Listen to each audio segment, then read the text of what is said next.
Budget বাস্তবায়ন করে মানুষের ভাগ্য বদলের চেষ্টা করছে সরকার। কক্সবাজারের প্রধানমন্ত্রী মানুষকে বিভ্রান্ত করছে বিরোধী দল। মদের উপরে ট্যাক্স বাড়ানোর প্রতিবাদ জানায়, সিগারেটের উপরে ট্যাক্স বাড়ানোর প্রতিবাদ জানায়। তারা কি জনগণের জন্য রাজনীতি করে? দুর্নীতিকে জাতীয়করণ করছে সরকার। চট্টগ্রামের সমাবেশে জামায়াত আমির জনগণকে রাজপথে ঠেলে না দেওয়ার আহ্বান 11 দলের। সরকার জনরাই মানে না, সেই সরকার জনগণের সরকার হতে পারে না। নাইমকে হেনস্থায় পরিবারের মামলা, 2 পুলিশ প্রত্যাহার, আটক 1। অপহৃত নয়, আত্মগোপনে ছিলেন শিবির নেতা জিসান। ধর্ষণ ও ভূমনষ্টের মামলায় গ্রেফতার। সংগঠন থেকে বহিষ্কার করল ছাত্র শিবির। ইরান যুক্তরাষ্ট্র শান্তি চুক্তি সই কাল জানালেন ট্রাম্প। সবার জন্য উন্মুক্ত থাকবে হরমুজ প্রণালী। সমঝোতা চুক্তি হয়নি দাবি তেহরানের।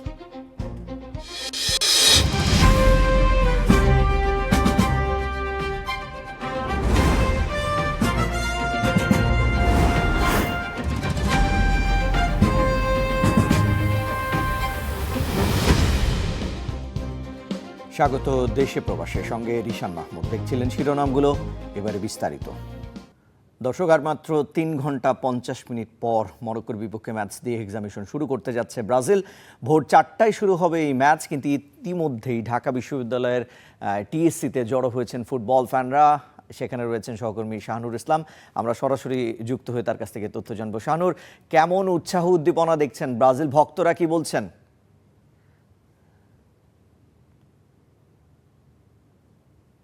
ব্রাজিল ভক্তদের কিন্তু এই সন্ধ্যার পর থেকেই যে টিএসসি রয়েছে সেখানে কিন্তু উন্মাদনা একদম ছড়িয়ে পড়েছে। তারা বলছে যে এই উদ্বোধনী প্রীতি ম্যাচে ব্রাজিল অবশ্যই জিতবে, এবং ব্রাজিল কিন্তু গত 92 বছর ধরে কিন্তু এখন পর্যন্ত তাদের যে উদ্বোধনী ম্যাচ সেটা আসলে হারেনি। এবং আমরা দেখতে পাচ্ছি যারা ডাইহার্ট ফ্যান রয়েছে তারা এখানে অপেক্ষা করছে। আমরা যদি একজনের সাথে কথা বলতে চাই এবং জানার চেষ্টা করব, অনেকক্ষণ ধরে অপেক্ষা করছেন এবং বিশাল বড় একটা র্যালি নিয়ে মোটরসাইকেল এসেছেন। কি প্রত্যাশা আপনাদের আসলে আজকে এখানে? না, আমাদের আসলে ভাই আমাদের প্রতিবারের মধ্যে আমাদের প্রত্যাশা আছে 1934 সাল থেকে 2022 সাল পর্যন্ত আমরা 1930 সাল থেকে এখন পর্যন্ত আমরা প্রত্যেকটা বিশ্বকাপে অংশগ্রহণ করছি, এবং 1934 সালের বিশ্বকাপ থেকে 2022 সাল বিশ্বকাপ পর্যন্ত আমরা বিশ্বকাপের প্রথম ম্যাচ জয়লাভ করে আসছি। এটা আমাদের অন্যতম একটা কীর্তি। এবং আমরা এবারও আমাদের দলের উপর প্রত্যাশা আছে যে আমরা 2026 সালের মরক্কোর সাথে আমাদের যে ম্যাচটা এটা আমরা জয় দিয়ে শুরু করব। এই রেকর্ডটারে আমরা 100 বছরের পূর্ণতায় আমরা নিয়ে যাবো ইনশাল্লাহ। এটা আমাদের দলের উপর আমাদের প্রত্যাশা আছে। এবার 96 হবে, 30 সালে ইনশাল্লাহ 100 বছর পূর্ণ হবে, যেই রেকর্ড বিশ্বকাপের কোনো দল না ভাঙতে পারছে আর না ভবিষ্যতে ভাঙতে পারবে। আচ্ছা, আজকে তো বিভিন্ন জায়গা থেকে দর্শকরা আসছে। আমরা দেখেছি যে আর্জেন্টিনা জার্সি পরে অনেকে এসেছে। কিভাবে দেখছেন এটাকে? আচ্ছা, না এটা মরক্কোর সাপোর্ট দিয়ে ওরা আসছে আমাদের ব্রাজিলে হারতে দেখতে। এর তো নিজেদের যোগ্যতা নাই, ওরা হারানোর মতো কোনো ক্ষমতাও নাই। দ্যাটস ওয়াই আরেকজনের এতদিন জার্মানের ছেলে ছিল এখন নতুন বাক খুঁজতে আসছে। এখন মরক্কো যদি করবে আজকে আমাদের হাবরস্ত করে, নতুন একটা বাক খুঁজে পাবে, আর একটা জোর হবে ওদের। আমাদের 5টা কাপ, ওদের এখন আছে 3টা কাপ, একটা হচ্ছে জার্মানি, মোট 4টা। আজকে যদি মরক্কো কোনোভাবে আমাদের হারাতে পারে, দ্যাটস ওয়াই ওদের 5টা কাপ হয়ে যাবে। একটা জার্মানি, একটা মরক্কো, আর হচ্ছে 3টা বিশ্বকাপ। এই ওদের 5টা কাপ হবে আমাদের সমতুল্য হইতে হইলে। দ্যাটস ওয়াই ওরা অনেক আশা আকাঙ্ক্ষা নিয়ে ঘুম নষ্ট করে আসছে। এখন আমরা দোয়া করি ওদের আশা পূরণ হোক, বাট হবে না। ওরা স্বপ্ন দেখতেছে, স্বপ্ন দেখা ভালো। আমি চাচ্ছি না যারা স্বপ্ন দেখতে থেকে ওদের স্বপ্ন দোষ হয়ে যাক, আমি এটা চাচ্ছি না। কত গোলের ব্যবধানে জিতবে বলে মনে করছেন আপনাদের ব্রাজিল? আমাদের প্রত্যাশা আছে যে মরক্কোর সাথে আমরা অতীতে বিশ্বকাপে এ পর্যন্ত 3টা ম্যাচ খেলছি। 3টা ম্যাচের মধ্যে 2টা ম্যাচ আমরা জিতছি, মরক্কো একটা জিতছে। আর 3 ম্যাচের মধ্যে ফলাফল ছিল এভারেজে ব্রাজিল 8টা গোল দিয়েছে আর মরক্কো হচ্ছে 2টা গোল দিয়েছে। সো ওই প্রত্যাশা থেকে আমরা আমাদের দলের প্রত্যাশা করতে পারি আজকে মিনিমাম 3-1 ব্যবধানে আমরা জয়লাভ করবো ইনশাল্লাহ। ধন্যবাদ আপনাকে। আমরা যদি আরেকজন ডাইহার্ট ফ্যানের সাথে কথা বলছিলাম, বিশাল বড় একটা মোটরসাইকেল র্যালি নিয়ে আপনার ঢাকা বিশ্ববিদ্যালয়ের টিএসসিতে এসেছেন। আপনাদের প্রত্যাশাটা আসলে কি আজকে? দেখেন, আসলে আমরা এজ এ ফ্যান হিসেবে একটা কথা বলতে পারি, হার জিত খেলার মধ্যে থাকে, তবে আমরা অবশ্যই চাই যে আমরা জিতি। হ্যাঁ, বাকিটা তো আসলে একদম প্রেডিক্ট করা যায় না। মরক্কো খুবই ভালো দল, আমি তাদের একদমই ছোট চোখে দেখছি না, তারা খুবই ভালো দল। তবে আমরা অবশ্যই আশা রাখি যে আমরা আজকের ম্যাচটা জিতবো ইনশাল্লাহ, এবং এই বিশ্বকাপটা আমরা নিতে পারবো। আমরা আমাদের দলের ততটুকু সক্ষমতা আছে, আমি এই প্রত্যাশা সবসময় রাখি। আগের থেকে আমাদের আগে যত ম্যাচ গেছে ব্রাজিলের যারা ফ্যান রয়েছে তারা বলছিলেন যে তারা অবশ্যই জিতবেন এবং তারা আর্জেন্টিনাকে কটূক্তি করেও কথা বলছিলেন যে এখানে আর্জেন্টিনার যারা ভক্তরা রয়েছেন বিশেষ করে তারাও এখানে জার্সি পরে এসেছেন এবং তারা বলছেন যে তারা আসলে মরক্কোর সাপোর্টার এবং আর্জেন্টিনার যে সাপোর্টার রয়েছেন তারা ব্রাজিল ফ্যানদেরকে বিরক্ত করার জন্যই মূলত এসেছেন বলে তারা জানাচ্ছিলেন। আমরা আরও একজনের সাথে কথা বলার চেষ্টা করি। কি আশা করছেন এই যে বিশাল বড় মোটরসাইকেল র্যালি নিয়ে এসেছেন আপনারা? ব্রাজিল মানেই ফুটবল, আর ব্রাজিলের একটা ইতিহাস ঐতিহ্য যেটা অন্য দল থেকে আলাদা সম্পূর্ণ। ব্রাজিলের ফুটবল খেলার ধরন এবং খেলার স্টাইল, খেলার গতি সবকিছু অন্যরকম। তারা ইতিহাস থেকে এরকম ভাবে খেলে আসছে। তো 5টা কাপ তো এমনি নেওয়া হয় না, অনেক ত্যাগ স্বীকার করে তারা ফুটবল বিশ্বকাপটা নিয়েছে। তবে আমরা আশাবাদী এবার ব্রাজিল এক্সপেকটেশন পূরণ করবে ইনশাআল্লাহ। যারা ব্রাজিলের যারা ভক্ত রয়েছেন রাতভর অপেক্ষা করছেন, আরও প্রায় 3.5 ঘন্টার বেশি সময় তাদেরকে অপেক্ষা করতে হবে এবং তারা বলছিলেন যে গত প্রায় 100 বছর অর্থাৎ 92 বছর ধরে ব্রাজিল উদ্বোধনী কোনো ম্যাচে আসলে হারেনি। সুতরাং তারা আশা করছেন যে এই যে ম্যাচ রয়েছে উদ্বোধনী ম্যাচ সেটাতে জয়লাভ করবেন এবং এই জয়লাভের মধ্য দিয়ে 2026 সালের যে বিশ্বকাপের উন্মাদনা হেক্সার যে মিশন রয়েছে ব্রাজিলের সেটা তারা পূরণ করবে বলে মনে করছেন রিশান। শানুর, আপনাকে ধন্যবাদ। দর্শক, আমরা জানছিলাম যে ব্রাজিল আর মরক্কোর যে ম্যাচ ভোর 4টায় শুরু হবে, কিন্তু এখনই কিন্তু টিএসসিতে দর্শক যারা আছেন, ফুটবল প্রেমী যারা আছেন, তাদের উৎসাহ উদ্দীপনা এবং জড়ো হয়েছেন, তারা আনন্দ করছেন, ম্যাচটি উপভোগ করার জন্য অপেক্ষাও করছেন। বিশ্বকাপ ফুটবলের উন্মাদনা ছড়িয়েছে স্টার নিউজ পরিবারেও। ফুটবলের চিরপ্রতিদ্বন্দ্বী দুই দল আর্জেন্টিনা এবং ব্রাজিলের সমর্থকদের প্রীতি ম্যাচে টাইব্রেকারে 2-1 গোলে জিতেছে আর্জেন্টিনা। শনিবার দুপুরে বিজি প্রেস মাঠে স্টার নিউজের গণমাধ্যম কর্মীদের এই ম্যাচের উদ্বোধন করেন স্টার নিউজের সিইও মুকসেদুল কামাল বাবু। এই সময় উপস্থিত ছিলেন head of news Waliur Rahman Miraj ও head of input Asif Jahangir. পুরো ম্যাচ জুড়ে ছিল উত্তেজনা, প্রতিদ্বন্দ্বিতা আর আনন্দঘন পরিবেশ। নির্ধারিত সময়ের মধ্যে কোনো পক্ষই গোল না পাওয়ায় খেলা গড়ায় টাইব্রেকারে। পরে 2-1 গোলে বিজয়ী হয় আর্জেন্টিনা সমর্থক দল।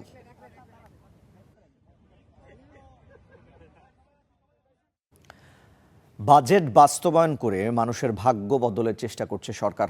কক্সবাজারে চকরিয়ার জনসভায় একথা বলেন প্রধানমন্ত্রী তারেক রহমান।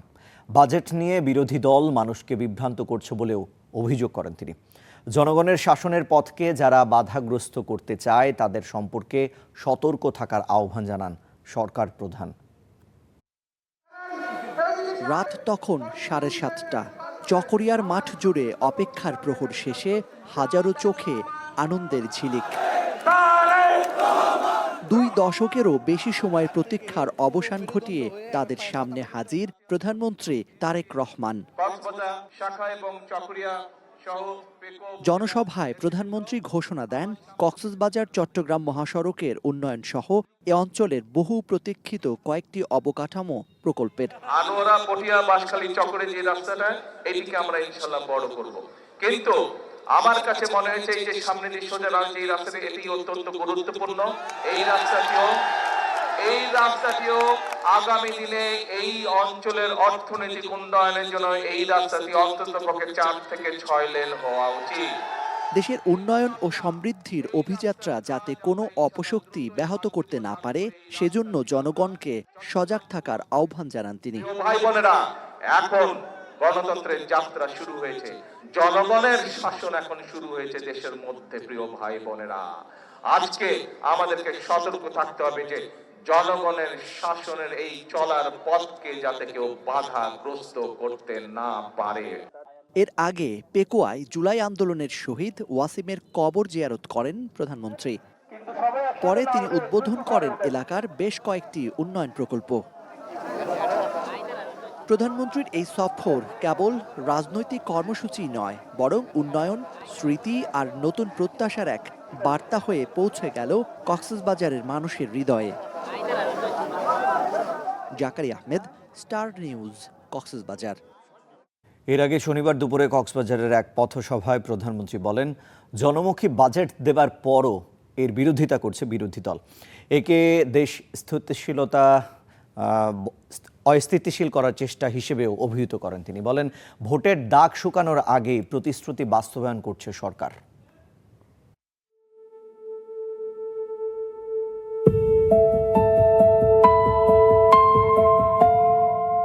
অবিরাম ছুটে চলা সাগরের ঢেউ যেমন বারবার ছুঁয়ে যায় তীর, তেমনি সমৃদ্ধ ও মানবিক বাংলাদেশ গড়ার অঙ্গীকার নিয়ে জনগণের কাছে পৌঁছে যাচ্ছেন প্রধানমন্ত্রী তারেক রহমান।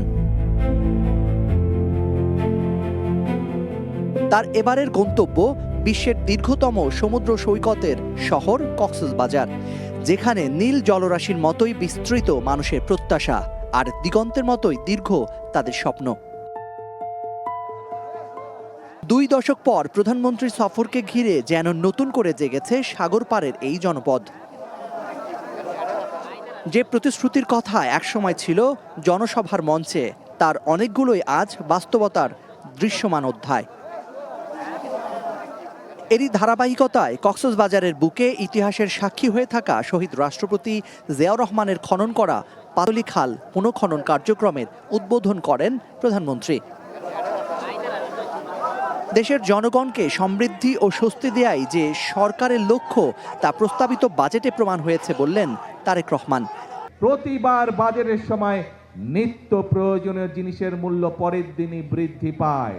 আল্লাহর রহমতে আলহামদুলিল্লাহ, শুকুর আলহামদুলিল্লাহ, এইবার বাজেট দেওয়ার পরে এখন পর্যন্ত কোনো জিনিসের দাম বৃদ্ধি পায়নি। কারণ চাল, ডাল, তেল, নুন সব প্রয়োজনীয় যে জিনিসগুলো আছে তার উপরে যে সকল ট্যাক্স ছিল, বর্তমান সরকার এই 2 দিন আগের বাজেটে 60টি পণ্যের উপর থেকে ট্যাক্স তুলে নিয়েছে, যাতে করে নিত্য প্রয়োজনীয় জিনিসের দাম না বাড়ে। প্রিয় ভাই বোনেরা, এই বাজেটের বিরোধিতা যারা করছেন তাদের উদ্দেশ্য ভালো নয় বললেন প্রধানমন্ত্রী। যেই বাজেটে ট্যাক্স কমানো হয় সেই বাজেটও বিরোধী দল মানে না। যেই বাজেটে মদের দাম বাড়ানো হয়, যেই বাজেটে সিগারেটের দাম বাড়ানো হয়, সেই বাজেটও বিরোধী দলের পছন্দ নয়। একদিকে ইতিহাসের উত্তরাধিকার, অন্যদিকে আগামীর প্রতিশ্রুতি, দুয়ের মেলবন্ধনে কক্সবাজারে যেন লেখা হলো উন্নয়নের নতুন এক অধ্যায়। প্রকৃতির বৈরিতার পর এক চিলতে রোদ, তাতে খুশি সমুদ্র জনপদের মানুষেরা, আর তাকে আরও বেশি বাড়িয়ে তুলেছে প্রধানমন্ত্রী তারেক রহমানের সফর। আমরা যেখানে রয়েছি এই পাতালি খালের ঠিক পাশেই রয়েছে বঙ্গোপসাগর। প্রতিদিনই এই সাগরে সূর্য যখন একটু একটু করে হারিয়ে যায়, তখনও থাকে কিছু স্বপ্ন, কিছু প্রতিশ্রুতি। কক্সবাজারের এই বালুকা বেলায়ও আজ প্রধানমন্ত্রী রেখে গেলেন মানুষের উন্নয়ন আর বদলে যাওয়ার নতুন এক অঙ্গীকার। বালুকা বেলার এই পদচিহ্ন হয়তো সাগরের ঢেউয়ে মুছে যাবে বারবার, কিন্তু মানুষের মনে জাগানো যে প্রতিশ্রুতি, আস্থা আর স্বপ্ন প্রধানমন্ত্রী রেখে গেলেন তা হয়ে থাকবে অমলিন।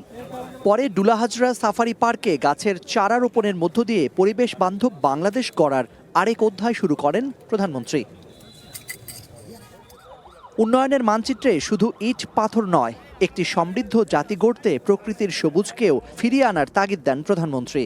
আপনার সন্তানের ভবিষ্যতের কথা চিন্তা করে আপনার সন্তান যেন একটি সুন্দর পরিবেশে বুক ভরে শ্বাস নিতে পারে, সেই বিষয়টি মাথায় রেখে এই চিন্তা থেকে আজকে থেকে প্রত্যেকে দয়া করে যার যেখানে পক্ষে সম্ভব সেখানে একটি করে বৃক্ষের চারা রোপণ করবেন। সাগরের ঢেউ বারবার ফিরে আসে তীরে, প্রতিবারই যেন নতুন কোনো গল্প নিয়ে। কক্সবাজার সফরেও প্রধানমন্ত্রী তারেক রহমান শোনালেন তেমনই এক গল্প, প্রতিশ্রুতি থেকে বাস্তবায়নের, স্বপ্ন থেকে অর্জনের, আর উন্নয়নকে মানুষের ঘরে পৌঁছে দেওয়ার গল্প। জাকারি আহমেদ, স্টার নিউজ, কক্সবাজার। সরকার দুর্নীতিকে জাতীয়করণ করছে বলে অভিযোগ করেছেন জামায়াতের আমির শফিকুর রহমান। বাজেটের সাথে বাস্তবতার কোনো সম্পর্ক নেই বলেও অভিযোগ করেন তিনি। শনিবার বিকেলে চট্টগ্রামের গণরায় বাস্তবায়ন, দ্রব্যমূল্য নিয়ন্ত্রণ, আইন শৃঙ্খলা পরিস্থিতির উন্নয়ন এবং জনগণের ন্যায্য অধিকার প্রতিষ্ঠা সহ বিভিন্ন দাবিতে 11 দলীয় জোটের সমাবেশে বক্তব্য রাখেন নেতারা। 11 দলীয় জোটের বিভাগীয় সমাবেশ, তাই দুপুর থেকেই খণ্ড খণ্ড মিছিল নিয়ে চট্টগ্রামের লালদিঘি ময়দানে জড়ো হতে থাকেন নেতাকর্মীরা। অনুষ্ঠানের প্রধান অতিথি হিসেবে যোগ দেন বিরোধী দলীয় নেতা ও জামায়াত আমির ডাক্তার শফিকুর রহমান। দুর্নীতিকে জাতীয়করণের অভিযোগ করেন তিনি।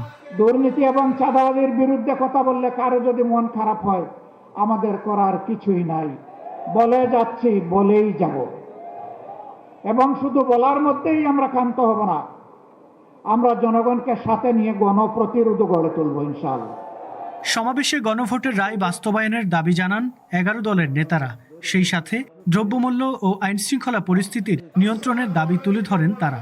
বিভিন্নভাবে সহযোগিতা পাচ্ছেন, আমরা তো আপনার বিরুদ্ধে না, কিন্তু আপনার সাথে যারা বিদেশের দালাল আছে তাদের বিরুদ্ধে আমাদের অবস্থান। পুলিশের সামনে বক্তব্য দিচ্ছেন রাজনৈতিক কারণে পুলিশকে ব্যবহার করবার কারণে আইন শৃঙ্খলা বাহিনী ভেঙে পড়েছে। সেই অনুষ্ঠানে পুলিশের ডিআইজি বক্তব্য দিচ্ছে কিভাবে ক্লাস 7 থেকে সে জাতীয়তাবাদী জিয়ার রাজনীতি করে বিশ্বাস করে। আপনি তাকে মন্দ কিছু বলেন নাই। গণভোটের মাধ্যমে বাংলাদেশের 70% মানুষ যে ম্যান্ডেট প্রদান করেছে, সংবিধান সংস্কারের মাধ্যমে সংবিধান সংস্কার পরিষদ গঠন করে সে রায় বাস্তবায়ন করার জন্য যা করতে হয় বিরোধী দল আন্দোলনের মাধ্যমে আদায় করে ছাড়বে ইনশাআল্লাহ। সমাবেশে বক্তব্য রাখেন এনসিপির নেতারা। তারা সরকারের কর্মকাণ্ডের কঠোর সমালোচনা করেন। ধৈর্যের বাঁধ ভেঙে গেলে আবারও রাস্তায় নামার হুঁশিয়ারি দেন তারা।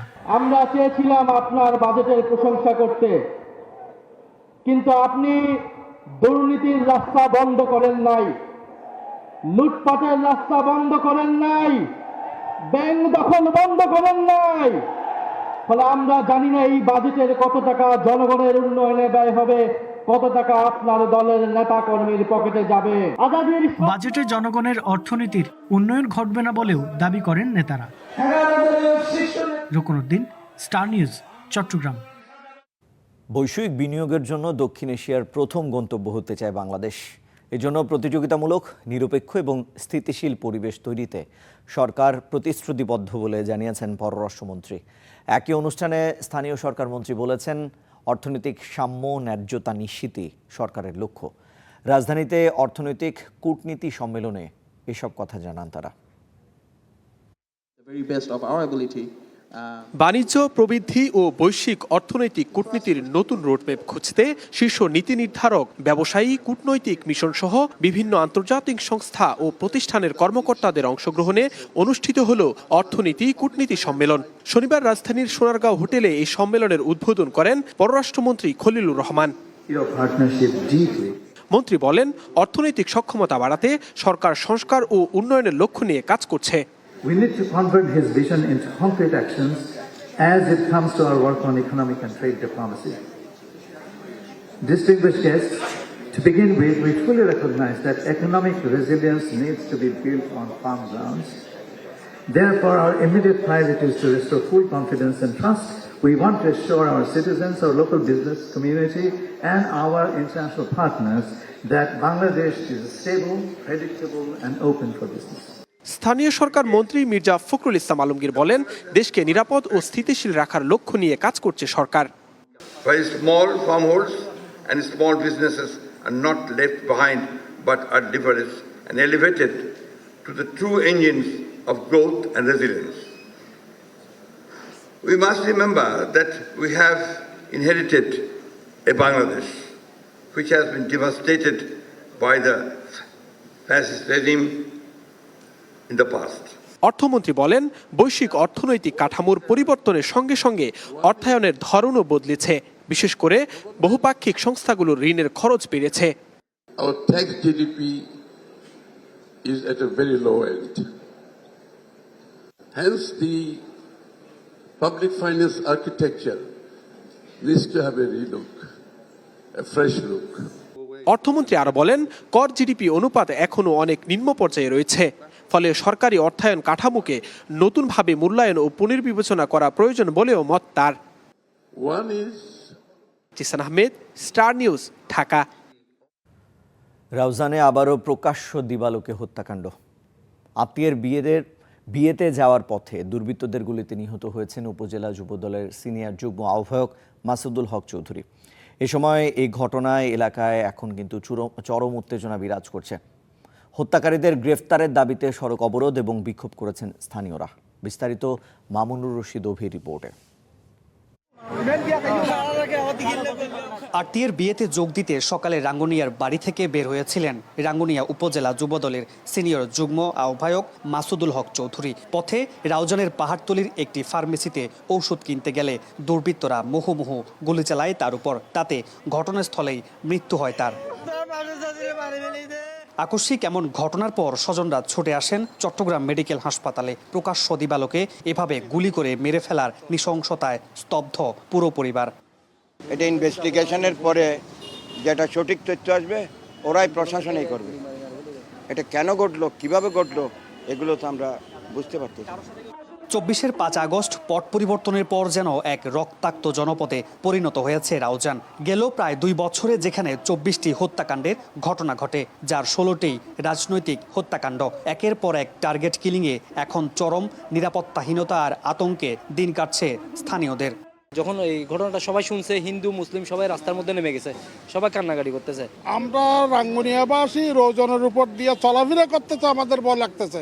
ওনার কুমারে গুলি করে, প্রথমে কুমারে উনি লুটিয়ে পড়ে, এরপরে ওনাকে মাথার মধ্যে গুলি করে, শরীরের বিভিন্ন স্থানে গুলি করে। হত্যাকাণ্ডের ঘটনায় এখনো মামলা হয়নি। পুলিশ বলছে কিলিং মিশনে অংশ নেওয়া ব্যক্তিদের গ্রেফতারে অভিযান চলমান রয়েছে। লোকজন এসে গুলি করে চলে গেছে। দ্বন্দ্বের এখনো সেটা উদ্ঘাটন হয় নাই, তবে তদন্ত চলছে, উদ্ঘাটন হয়ে যাবে ইনশাআল্লাহ। মামলা হয়নি, মামলা হবে, পোস্টমর্টমে গেছে। এই নৃশংস হত্যাকাণ্ডের পর ক্ষোভে ফেটে পড়ে স্থানীয় জনতা। জড়িতদের দ্রুত গ্রেপ্তারের দাবিতে রাউজানের পাহাড়তলি এলাকায় সড়কে টায়ার জ্বালিয়ে আগুন ধরিয়ে দেয় বিক্ষোভকারীরা। এ সময় কয়েক ঘন্টা বন্ধ থাকে যান চলাচল। মামুন মুর্শিদ অভি, স্টার নিউজ, চট্টগ্রাম। অপহৃত হননি, আত্মগোপনে ছিলেন কুমিল্লার ছাত্র শিবির নেতা জিসান মিয়া। বিয়ের চাপ এড়াতে তিনি এই কাণ্ড ঘটিয়েছেন বলে ব্রিফিংয়ে জানিয়েছে পুলিশ। ধর্ষণ এবং ভ্রূণ নষ্টের মামলায় তাকে গ্রেফতার দেখানো হয়েছে। জিসানকে সংগঠন থেকে বহিষ্কার করেছে ছাত্র শিবির।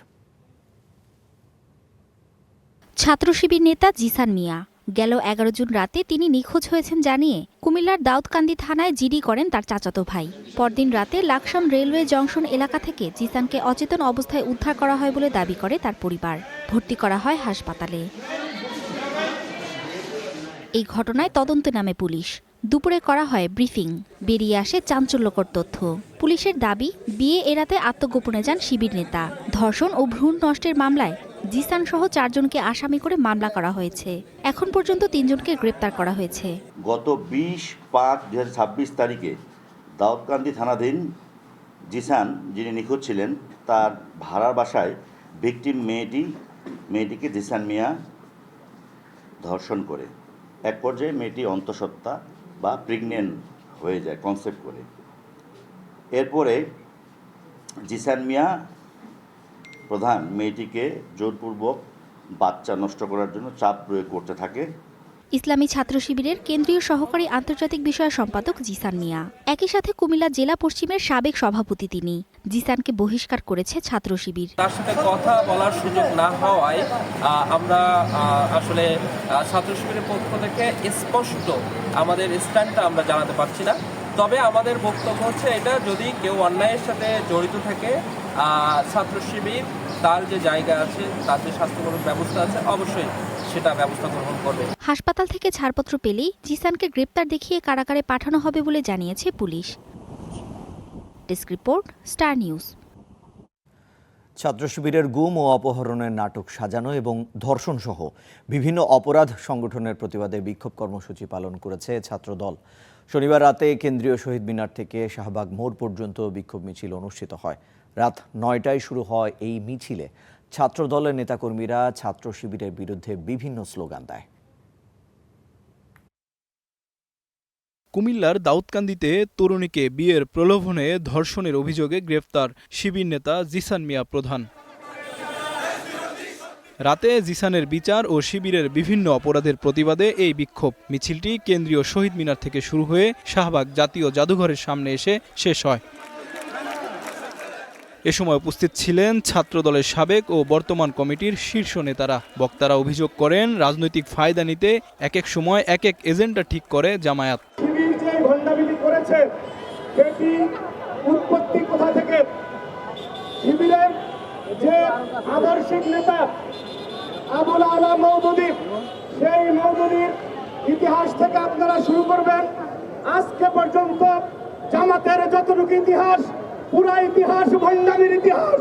গুপ্ত কমিটিগুলোকে প্রকাশ্যে আনার আহ্বানও জানান ছাত্রদলের সাধারণ সম্পাদক।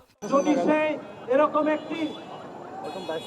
একটি কাজ না করত, এরকম বিতর্কিত কাজ না করত, ঘুমের নাটক না করত, তাহলে আমরা জানতেই পারতাম না যে জিসান ছাত্র শিবির কেন্দ্রীয় সংসদের সহকারী আন্তর্জাতিক সম্পাদক। দেশ থেকে আমরা আবারও ছাত্র শিবিরকে অনুরোধ করব, আপনারা আপনাদের সকল গুপ্ত কমিটি আপনারা প্রকাশ করুন। গ্রেপ্তার হওয়া ধর্ষক জিসানকে শিবির বহিষ্কার করেছে, কিন্তু তারা ধর্ষণ ও গুম হত্যার বিচার চায়নি। যখনই কোনো নাটক মঞ্চস্থ হয় তখন তিনি গণমাধ্যমে এবং সামাজিক যোগাযোগ মাধ্যমের ওনার ভেরিফাইড আইডিতে তিনি নাটক মঞ্চস্থ করেন, মিথ্যা প্রোপাগান্ডা ছড়ান। ছাত্রদল সভাপতি অভিযোগ করেন, ৫ আগস্টের পর দেশে যত প্রোপাগান্ডা ছড়িয়েছে তার বেশিরভাগ হয়েছে জামায়াত আমিরের ফেসবুক থেকে। ৫ আগস্ট রাত থেকে বলা হয়েছে ছাত্রদল বিএনপি নাকি 0% কন্ট্রিবিউশন রেখেছে। তারা সোশ্যাল মিডিয়ায় সেটি এস্টাবলিশ করার জন্য এমন কোন মিথ্যাচার প্রোপাগান্ডা নেই। দেশি এবং বিদেশি ভোট বাহিনীর শক্তি নিয়ে তারা ঝাঁপিয়ে পড়েছিল এবং সোশ্যাল মিডিয়া তারা নিয়ন্ত্রণ নিয়েছে। জিসানের অপরাধকে উল্টো দিকে মোড় দিতে জামায়াত আমির সহ তাদের মিডিয়া সেল ভুল ও মিথ্যা তথ্য ছড়িয়েছে বলেও মন্তব্য করেন রাকিব। ইসলামী ছাত্র শিবিরের সহ আন্তর্জাতিক সম্পাদক জিসান যদি নিজে ঘুমের নাটক না করত এবং সে যদি একটা নাটকের অবতারণা না করত, আমরা কিন্তু জানতে পারতাম না। আইমন সাজিদ, স্টার নিউজ, ঢাকা। বেপরোয়া কর্মকাণ্ডে আবারও আলোচনায় চট্টগ্রামের পুলিশ। এবার জাতীয় দলের ক্রিকেটার নাঈম হাসানকে হেনস্থা এবং মারধরের অভিযোগ।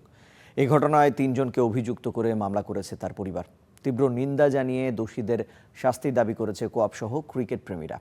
সিএমপি বলছে এরই মধ্যে 2 পুলিশ সদস্যকে প্রত্যাহার ও অভিযুক্ত একজনকে আটক করা হয়েছে। ঢাকা থেকে প্রিমিয়ার লিগ শেষ করে নিজ শহর চট্টগ্রামে ফিরছিলেন জাতীয় দলের ক্রিকেটার নাঈম হাসান, কিন্তু ঘরের মাঠেই এই ক্রিকেটারকে পড়তে হলো চরম হেনস্থা আর নির্মমতার মুখে। শুক্রবার রাত 11:30 চট্টগ্রাম নগরীর লালখান বাজার ফ্লাইওভারের মুখে নাঈম হাসানের সিএনজি থামায় পুলিশ ও সাদা পোশাকের কয়েকজন ব্যক্তি। ক্রিকেটার পরিচয় দেওয়ার পরও কোনো কথা না শুনে তাকে জোরপূর্বক গাড়িতে তোলা হয়। নাঈম হাসানের অভিযোগ, পাইপ ও লাঠি দিয়ে নির্মমভাবে আঘাত করা হয় তাকে। এছাড়াও পরিচয় দেওয়ার পরও গলা চেপে ধরার অভিযোগও করেন তিনি। উনি যদি আমাকে বলতো আমি চেক করতে দিতাম, উনি চেক করে নাই। ওখানে উনি আমাকে সিএনজি থেকে আমি নামছিলাম, পরে আমাকে বলছে সিএনজিতে উঠো, আমি হচ্ছে চলে যাওয়ার জন্য উঠতে বলছে। আমি উঠার সাথে সাথে ঢুকে আমাকে গলা চিপে ধরবে, ওটা আমি জানতাম না। তখন আমি খুব ভয় পেয়ে গেছি। ওরা আমার ওখানে ব্যাগও চেক করে নাই, কিছু চেক করে নাই, ব্যাগগুলো নিয়ে আসছে থানায়। তখন ওসি আমাকে বলতেছিল, আমি ওনাকে পরিচয় দিছি, পরিচয় দেওয়ার পর উনি আমাকে বলতেছে চোখ নিচে নামাই কথা বল। এটা বলছে, সাথে সাথে ওনার মোবাইলে একটা কল আসছে। কল আসার পরে যখন কথা হয়েছে, এরপর বলতেছে ভাই আপনি বসেন। তখন ওনার সুর চেঞ্জ, ফার্স্টে কিন্তু অন্যরকম ছিল। আর একটা জিনিস হলো ব্যাগ চেকটা, ওরা ব্যাগ চেক করতে বলে নাই, ব্যাগগুলো ওখানে ছিল সারা রাত, আমিও ওখানে ছিলাম। আমি আসার আগে প্রত্যেকটা জিনিস, আমার গ্লাভস, ব্যাট, হেলমেট, সব জিনিস, কাপড় চোপড় একটা একটা করে, একটা পিন থাকলে ব্যাগে সবগুলো বের করে ওদের সামনে দেখাইছি। তারপর আমি ব্যাগটা নিয়ে বাসায় আসছি, যাতে বলতে না পারে যে আমার ব্যাগটা চেক করা হয়নি। জাতীয় দলের ক্রিকেটারের সাথে আইনশৃঙ্খলা বাহিনীর এমন আচরণে ক্ষুব্ধ ক্রিকেট মহল। ঘটনার পরপরই তৎপরতা দেখায় বিসিবি। প্রশাসন ও উচ্চপদস্থ কর্মকর্তাদের সাথে কথা বলে সুষ্ঠু বিচারের আশ্বাস দিয়েছেন বিসিবি সভাপতি তামিম ইকবাল। ন্যাক্কারজনক ঘটনার তীব্র নিন্দা ও দোষীদের দৃষ্টান্তমূলক শাস্তির দাবি জানিয়েছেন ক্রিকেটারদের সংগঠন কোয়াব। এই ঘটনায় 2 পুলিশ সদস্য সহ 3 জনকে অভিযুক্ত করে নগরীর খুলশী থানায় মামলা করেছে নাঈম হাসানের পরিবার। আমরা এখন চাইছি যে এদের এই ঘটনা কেন ঘটালো, এটা প্রকৃত ঘটনা উদ্ঘাটন করা হোক, তাদেরকে রিমান্ডে এনে 12টা 21 এবং আপনার পুলিশের গাড়ি ছিল, পুলিশের গাড়িতে না তুলে ওকে সিএনজিতে তোলার কারণ কি? যারা এই কাজটা করেছে, যে 3-4 জন যে এই কাজটা করেছে, আমরা কবের পক্ষ থেকে চাই হচ্ছে যেন ওরা জনসম্মুখে এসে সবার কাছে মাফ। এই ঘটনায় নড়ে চড়ে বসেছে পুলিশ প্রশাসনও। এরই মধ্যে অভিযুক্ত 2 পুলিশ সদস্যকে প্রত্যাহার করা হয়েছে, আটক করা হয়েছে অভিযুক্ত একজনকে। আমরা কারো পক্ষ নিয়ে কখনো পুলিশের সদস্যদের পক্ষ নিয়ে আমরা তদন্ত কমিটি করি না। নিরপেক্ষ তদন্ত কমিটি করা হয় এবং অলরেডি সাসপেন্ড করা হয়েছে এই ঘটনার প্রেক্ষিতে। এই ঘটনায় দোষীদের দৃষ্টান্তমূলক শাস্তির দাবি ক্রিকেট প্রেমীদের। নাইম হাসানের সাথে পুলিশের এমন আচরণ ক্ষোভ ছড়িয়েছে সারা দেশে। বিসিবি থেকে নাইম হাসানের পরিবার সবাই চায় এর দৃষ্টান্তমূলক শাস্তি। তবে বড় প্রশ্ন, আসন্ন জিম্বাবুয়ে সিরিজে নিজের শতভাগ দিতে পারবেন তো এই ক্রিকেটার? যদি না দিতে পারেন সেই দায় কি নেবে সংশ্লিষ্টরা? প্রশ্নটা তোলা রইল। Syed Tamim Mahmud, star news, Chittagong. দেখছেন দেশে প্রবাসে, ফিরছি একটু পর।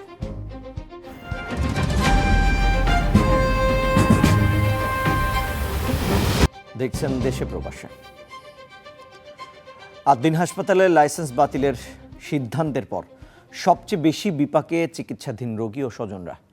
ঘোষণার 2 দিনেও সরানো যায়নি রোগীদের। সংকটাপন্নদের স্বজনরা বলছেন বেঁধে দেয়া 72 ঘন্টায় হাসপাতাল ছাড়া অসম্ভব। পাশাপাশি দায়ীদের শাস্তি নিশ্চিত করে প্রতিষ্ঠানটি চালু রাখার দাবি তাদের। এখানে করতাম, তো বাবা করাইতে পারি না, আপনারা সব করেন বাবা, আমি জানি না। ষাটোর্ধ বয়সী কাজল বানু গত 2 বছর ধরে সন্তান দিলুর কিডনি ডায়ালাইসিস করাচ্ছেন আদ্দিন হাসপাতালে। হঠাৎ নবজাতক মৃত্যুর ঘটনায় প্রতিষ্ঠানটির লাইসেন্স বাতিল হওয়ায় তিনি পড়েছেন বিপাকে। অবস্থা খারাপ, কাঁপায়। কালকে আইছিল তো এই জায়গায়, রাত্রে 10টা পর্যন্ত থেকে গেছে। তার মতো আরও অনেক রোগীকে বসে থাকতে দেখা যায় হাসপাতালের গেটে, যাদের অনেকে এসেছেন সন্তানের জরুরি চিকিৎসা সহ নানা কাজে।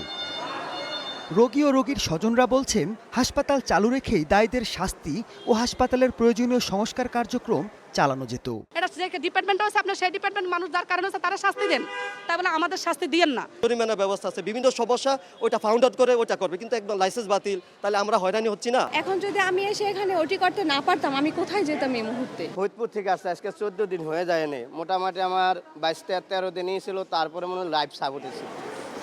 শুক্রবার বিকেল পর্যন্ত 173 জন রোগী হাসপাতাল ছেড়েছেন। 243 জন রোগী এখনও ভর্তি।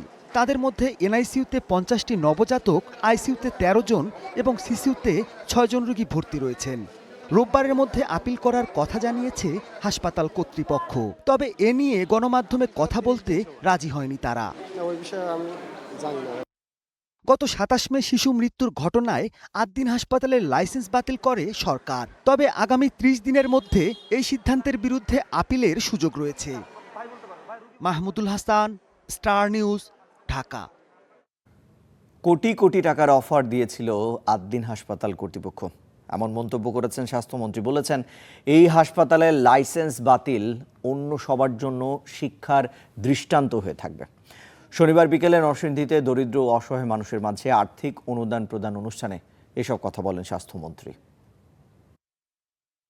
এই যে আদ্দিন হাসপাতাল কোটি কোটি টাকা নিয়ে ঘুরেছে আমার পিছনে, আল্লাহর রহমতে আপনাদের দোয়া কোনো টাকার প্রতি লোভ হয় নাই। আমার মাননীয় প্রধানমন্ত্রী বলেছেন আপনি যা করবেন আমি আপনাকে পূর্ণ সমর্থন দিয়েছি। আমি লাইসেন্স বাতিল করে দিয়েছি। এই একটা পানিশমেন্টে সারা বাংলাদেশের প্রাইভেট হসপিটালগুলি ঠিক হয়ে যাবে।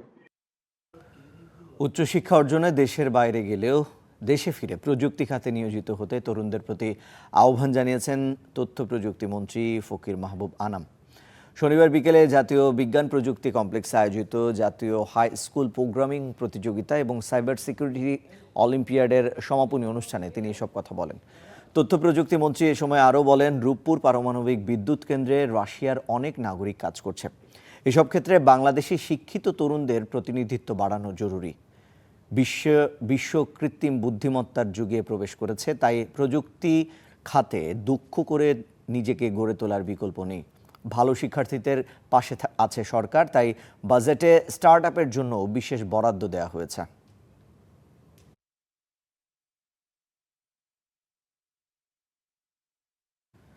এবারে জানাবো বাজেট 2026-27-এর খবর।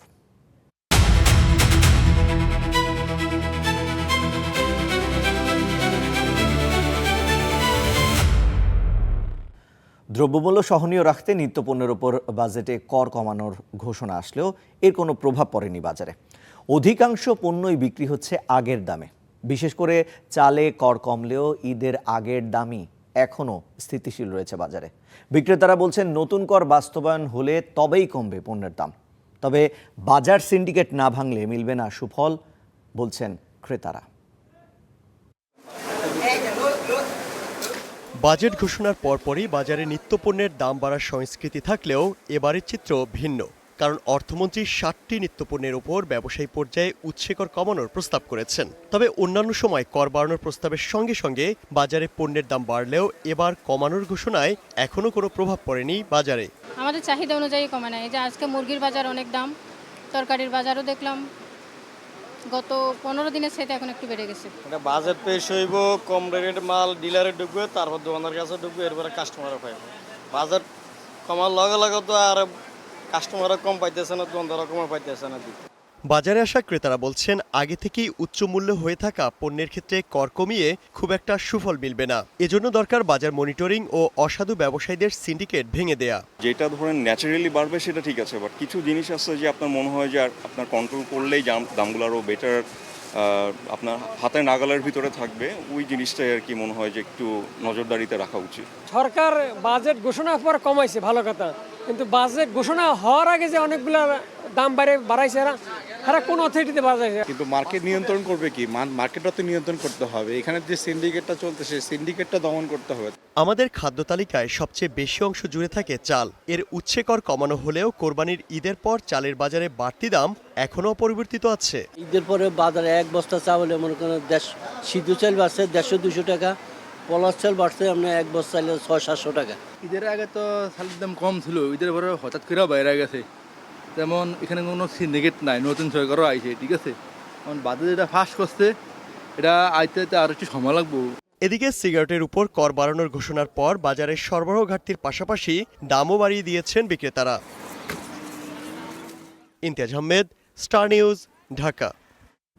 নতুন বাজেটের বিভিন্ন কর প্রস্তাবকে ইতিবাচক হিসেবে দেখছেন বিভিন্ন পর্যায়ের নাগরিকরা। তরুণীরাও জানাচ্ছেন তাদের সন্তুষ্টির কথা। যদিও অর্থমন্ত্রীর প্রস্তাবিত সুফল জনগণ পর্যন্ত আসবে কিনা তা নিয়ে আছে সন্দেহ ও সংশয়।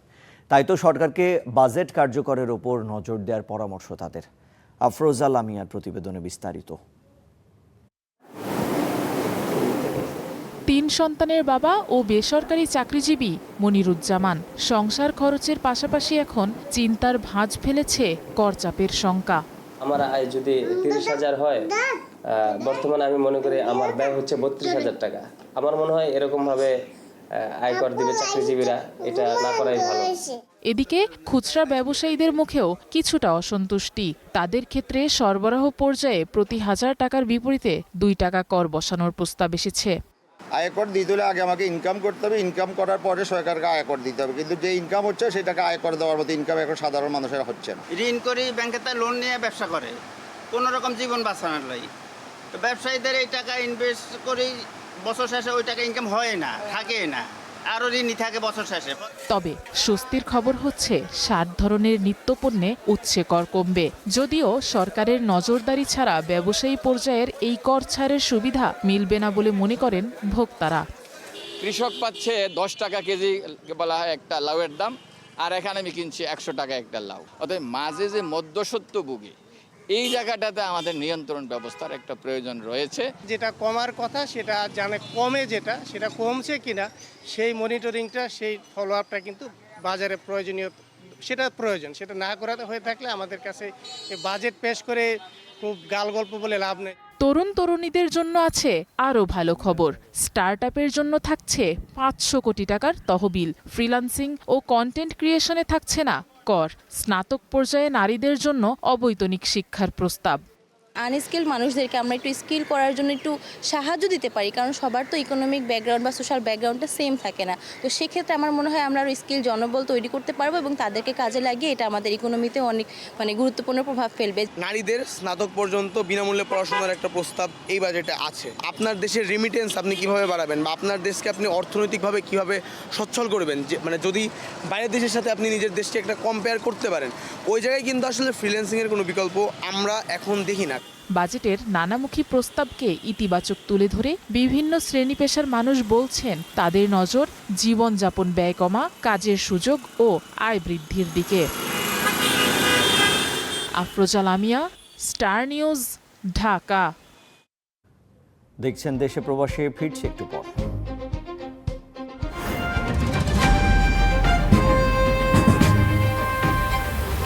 দেখছেন দেশে প্রবাসে। ইরান নাকচ করে দেবার পরও ট্রাম্প বলছেন রোববারই স্বাক্ষর হবে যুক্তরাষ্ট্র ইরান চুক্তি, সবার জন্য খুলে দেওয়া হবে হরমুজ প্রণালী। ট্রুথ সোশ্যালে দেয়া এক পোস্টে এই দাবি করেন তিনি। তবে তার দাবির পরপরই ইরান আবারও নিশ্চিত করেছে রোববার কোনো চুক্তি সই হবে না। দেশটির বিপ্লবী গার্ড বাহিনী ট্রাম্পের এমন আচরণের নিন্দা জানিয়ে বলে, কোনো সমঝোতা স্মারকের সমঝোতা চূড়ান্ত হয়নি। চুক্তির ব্যাপারে ট্রাম্পের এই অতি আগ্রহকে ব্যক্তিগত প্রচারের উপলক্ষ আখ্যা দিয়েও সমালোচনা করেছেন তারা। এর আগে মধ্যস্থতাকারী দেশ পাকিস্তান জানিয়েছিল 24 ঘন্টার মধ্যেই একটি চুক্তি স্বাক্ষর করবে যুক্তরাষ্ট্র ও ইরান। রাজধানীর ইসলামাবাদে চুক্তি সইয়ের ডিজিটাল অনুষ্ঠান আয়োজনের প্রস্তুতি নেওয়া হচ্ছে বলেও জানিয়েছিল দেশটির প্রধানমন্ত্রী শাহবাজ শরীফ। তবে এর পরপরই ইরানের পররাষ্ট্র মন্ত্রণালয়ের মুখপাত্র ইসমাইল বাঘাই জানান, রোববার কোনো চুক্তি সই করবে না ওয়াশিংটন ও তেহরান।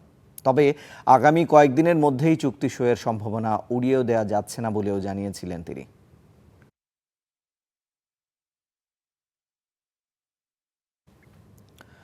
যুদ্ধবন্ধে সমঝোতা স্মারক সইয়ের আলোচনার মধ্যেই যুক্তরাষ্ট্রের সম্ভাব্য অভিযানের আশঙ্কা প্রকাশ করেছে ইরান। আর সেই শঙ্কায় উচ্চ সমৃদ্ধ ইউরেনিয়ামের মজুদ রক্ষায় নতুন পদক্ষেপ নিয়েছে তেহরান।